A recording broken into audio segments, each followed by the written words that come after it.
አሜሪካ፣ ቻይና እና ሩሲያ በጥንካሬ እና በጉልበት ዓለምን ለመቆጣጠር የሚያደርጉት ፉክክር።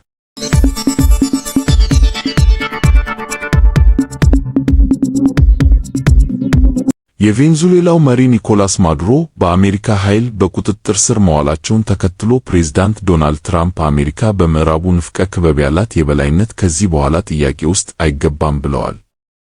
አሜሪካ ኃያልነቷን አጉልታ ለማሳየት እየሞከረች ነው። ቻይና እና ሩሲያም ተጽዕኖ ፈጣሪ አገራት መሆናቸው እንዲታወቅ ለማድረግ ጥረታቸውን ቀጥለዋል።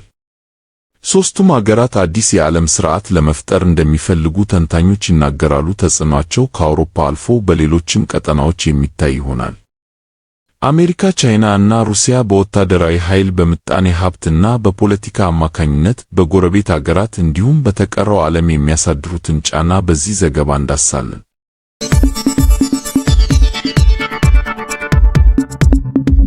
በኃይል የሚመራ ዓለም። የትራምፕ አስተዳደር የአሜሪካን የውጭ ጉዳይ ፖሊሲ እና የደህንነት ስትራቴጂ እየለወጠ ነው። ትኩረቱን ያደረገው ደግሞ በምዕራቡ ንፍቀ ክበብ ነው።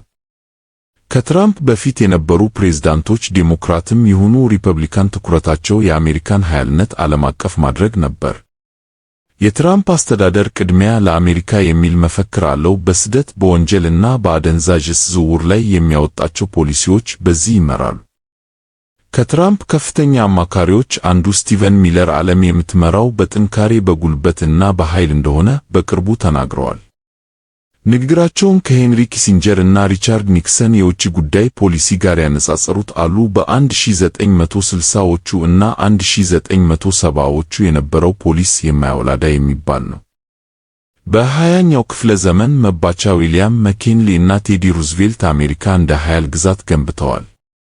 በ1823 ሞንሮ ዶክትሪን በሚል የወጣው መመሪያ ምዕራቡ ንፍቀ ክበብ ከአውሮፓ አገራት ጣልቃ ገብነት ነፃ መሆን አለበት ይላል። አሜሪካ ሁሉንም የአሜሪካ አገራት በመጠበቅ ቀዳሚ ቦታ እንዲኖራት ሩዝቬልት ይፈልጉ ነበር።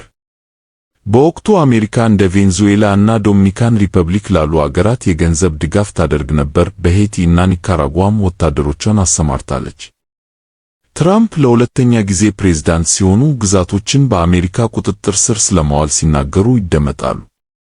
ትራምፕ የቬንዙዌላ መሪን ለመያዝ ወታደራዊ ኦፕሬሽን ከማካሄዳቸው በፊት በተከታታይ የአየር ጥቃት ሰንዝረዋል።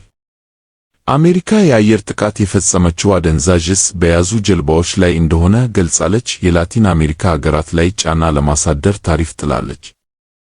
በብሔራዊ ምርጫዎች ላይ አንዳንድ እጩዎችን ወይም ፓርቲዎችን በመደገፍም አሜሪካ ጣልቃ ትገባለች። ትራምፕ ፓናማ ካናል፣ ግሪንላንድ እና ካናዳን ለመጠቅለል እንደሚፈልጉ ተናግረዋል። ዋይት ሃውስ ይፋ ያደረገው የብሔራዊ ደህንነት ስትራቴጂ አሜሪካ ለደህንነቷ እና ለእድገቷ ስትል በምዕራብ ንፍቀ ክበብ ቀዳሚ ሆና መገኘት አለባት፣ ይህም በቀጠናው በአስተማማኝ ሁኔታ ላይ እንድትገኝ ያስችላታል ይላል። የአሜሪካ ዓለም አቀፍ ስትራቴጂ አገሪቱ ያላትን ተጽዕኖ ከሚገዳደሩ አገራት ጋር የሚደረግ ፉክክርን ይጨምራል፣ ይህም በዋነኛነት ቻይናን ይመለከታል። አሜሪካ በዓለም አቀፍ ፖለቲካ ገናና ለመሆን ከቻይና ጋር ትፎካከራለች። ትራምፕ በተለያዩ አገራት ሰላም ለማስፈንም ጥረት ያደርጋሉ። ሳዑዲ አረቢያ፣ ኳታር እና የተባበሩት አረብ ኤምሬቶችን ጨምሮ ከአረብ አገራት ጋር የንግድና የደህንነት ትስስር የማጠናከር ፍላጎት አሳይተዋል። እሳቸውና አማካሪዎቻቸው እንደሚሉት አሜሪካ የምዕራባውያን ስልጣኔ ጠባቂ ናት። ለአሜሪካ ቅድሚያ የመስጠት የትራምፕ ፖሊሲ ከሚገለጽባቸው መንገዶች አንዱ ነው። የትራምፕ የግል አቋም አሜሪካ በዓለም አቀፍ ፖሊሲዋ ላይ የምታሳየው አቋም ላይ ተጽዕኖ የሚያሳድር ይመስላል። በ250 ዓመታት የአሜሪካ ታሪክ ውስጥ የውጭ ጉዳይ ፖሊሲ ለውጥ ታይቷል። አሜሪካ ተገላ ከመቆየት በሌሎች አገራት ጣልቃ እስከ መግባት ድረስ የተለያየ አቋም አንጸባርቃለች። የአሜሪካ ወታደራዊ ኃይል ካለው አቅም እና ቁመና ጋር በሚመጣጠን ሁኔታ በሌሎች አገራት ጣልቃ ስትገባ ተስተውሏል። በትራምፕ አስተዳደር ስር የአሜሪካ የውጭ አገር ፖሊሲ ለውጥ ቢያሳይም በቀጣይ ዓመታት በጉልህ መንገድ ይቀየራል ማለት ላይሆን ይችላል።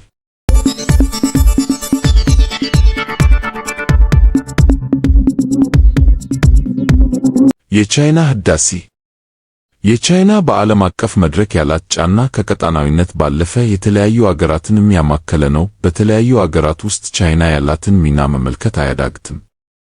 በደቡብ ፓሲፊክ፣ በማዕከላዊ እስያ፣ በመካከለኛው ምስራቅ፣ በላቲን አሜሪካና በሌሎችም የዓለም ክፍሎች የቻይና እጅ ረዥም ነው። ቻይና በተለይም አምራች አገር መሆኗ ዓለም አቀፍ ጫና እንድታሳድር አድርጓል። በዓለም ላይ ካሉ ሸቀጦች 1/3 የሚመረተው በቻይና ነው። ከሶኬት አንስቶ አልባሳት፣ ቴሌቪዥን እና የቤት ቁሳቁሶችን ቻይና ታመርታለች። ቻይና የዓለም ልዩ እና በብዛት የማይገኙ የተፈጥሮ ማዕድናት ያሏት አገርም ናት። እነዚህ ማዕድናት ተንቀሳቃሽ ስልክ፣ የኤሌክትሪክ መኪና፣ ከነፋስ ኃይል የሚያመነጭ መሳሪያ እና የጦር መሳሪያ ለማምረት ይውሳሉ። ከዓለም ልዩ ማዕድናት ውስጥ 90% የሚደርሱት የሚቀናበሩት ቻይና ውስጥ ነው። ከትራምፕ ጋር ለመደራደር የምትጠቀመውም ይህን እምቅ ሀብት ነው። ቻይና ወደ አሜሪካ የምትልከውን ማዕድን መጠን በመገደብ ለአሜሪካ ታሪፍ ምላሽ ሰጥታለች። አሜሪካ ወደ ግሪንላንድ ማዕድናት ፊቷን ያዞረችውም ለዚህ ነው። ሁለቱ ልዕለ ኃያል አገራት የንግድ ፉክክራቸውን ቀጥለዋል። በ2000 አካባቢ ቻይና ከአሜሪካ በመቀጠል ነበር የዓለም ንግድን የምትመራው። በ2026 ላይ ግን ነገሮች እየተለወጡ ነው። ፕሬዝዳንት ሺ ጂንፒንግ በንግድ፣ በቴክኖሎጂ እና በኢንቨስትመንት ዘርፍ ዓለም አቀፍ ተጽዕኖ የሚያሳድሩ መሪ ሆነዋል። ቻይና ከዓለም ድሃ አገራት አንዷ ከመሆን በኢንዱስትሪ እና በቴክኖሎጂ ዘርፍ መሪ ወደ መሆን ተሻግራለች። እያደጉ ያሉ አገራት ራሳቸውን ቻይና ውስጥ የሚመለከቱትም ለዚህ ነው። ቻይና ያለ ምዕራባውያን ጣልቃ ገብነት የመበልጸግ ተምሳሌት ናት። የምዕራባውያንን የፖለቲካ እና የውጭ ጉዳይ ፖሊሲ ሳይከተሉ ማደግ እንደሚቻል ታሳያለች። በ2001 በአውሮፓውያኑ 80% የሚሆኑ የዓለም አገራት ከአሜሪካ ጋር የንግድ አጋር ነበሩ። አሁን ግን 70% ከቻይና ጋር የንግድ ትስስር አላቸው። ቻይና እያደጉ ባሉ አገራት ላይ ገንዘብ ፈሰስ በማድረግም ትታወቃለች። ቤልት ኤንድ ሮድ ኢኒሼቲቭ እስያ፣ አውሮፓ እና አፍሪካ በየብስና በባህር የሚተሳሰሩበት ፕሮጀክት ነው። ቻይና በወደብ፣ በመንገድ እና በኃይል አቅርቦት ግንባታ ዋነኛ ተሳታፊ ሆናለች። በዚህም ብዙ አገራት የቻይና የገንዘብ ዕዳ አለባቸው። ትራምፕ በቬንዙዌላ ዘመቻ ካካሄዱ በኋላ ቻይናም ታይዋንን ልትወር ትችል ይሆን የሚለው ጥያቄ ተስተጋብቷል። ቻይና ታይዋንን እንደ ራስ ገዝ ደሴት ብትወስዳትም አንድ ቀን ከግዛቷ ጋር እንደምትጠቃለል ታምናለች። ቻይና ታይዋንን የመውረር ሳይሆን ቀስ በቀስ የማዳከም ስትራቴጂዋን እንደምትቀጥል ተንታኞች ይናገራሉ። ታይዋን በሚያድርባት ጫና ምክንያት ወደ ድርድር ታመራለች ብለውም ይገምታሉ። ሺ ጂንፒንግ ቻይና ታላቅ ሕዳሴ ውስጥ ያለች አገር መሆኗን ይናገራሉ። ወታደራዊ ትዕይንት ሲመለከቱ የቻይናን ማንሰራራት የሚያስቆም ኃይል የለም ብለዋል። በዶናልድ ትራምፕ ስር ያለው የዓለም ነውጥ የሕዳሴው መንገድ እንደሆነ በመግለጽ ዓለም ወደ ቻይና የሚያማትርበት ዘመን ሩቅ እንዳልሆነ ያምናሉ። ዓለም መስቀለኛ መንገድ ላይ እንደሆነች እና የተሻለው አማራጭ የቻይናን መንገድ መከተል እንደሆነ ጂንፒንግ ይናገራሉ።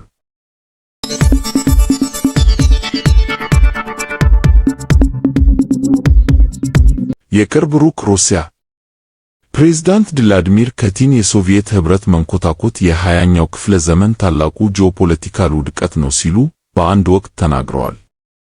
ፑቲን ቀድሞ የሶቪየት ኅብረት ግዛት ስለነበሩ እና ነጻነታቸውን ስላወጁ ግዛቶች ሲናገሩ ዘኒር አብሮድ የተባለ አገላለጽ ይጠቀማሉ። እነዚህ አገራት ራሳቸውን ችለው የመቆም መብታቸው የተወሰነ ገደብ እንዳለው ለመጠቆም የሚውል አገላለጽ ነው። የቅርብ ሩቅ በሚል ሊተረጎም ይችላል። ሩሲያ በእነዚህ አገራት ውስጥ ያላትን ፍላጎት ሕጋዊ ቁመና ትሰጠዋለች። ክሬምሊን በሩሲያ እና በአገራቱ መካከል ስላለው ድንበር እና ስለ ድንበሩ ምን እንደሚያስብ በግልጽ የማያስታውቀው ሆነ ብሎ እንደሆነ ይታመናል። ክሬምሊን የሚያሳድረው ተጽዕኖ ግልጽ ስላልሆነ ጥልቀቱን በግልጽ ለማወቅ ያዳግታል። ፑቲን በአንድ ወቅት የሩሲያ ድንበር ወሰን የለውም ብለው ተናግረዋል። አንዳንዶች ንግግሩን የመስፋፋት ፖሊሲ አድርገው ይወስዱታል። በታሪክ የሩሲያ አካል የነበሩ ግዛቶች እና ሌሎችም አካባቢዎችን ወደ ሩሲያ የመጠቅለል አካሄድ እንደሆነ ይነገራል። ሩሲያ ከዩክሬን የወሰደቻቸውን ግዛቶች ታሪካዊ የምትላቸውም ለዚህ ነው።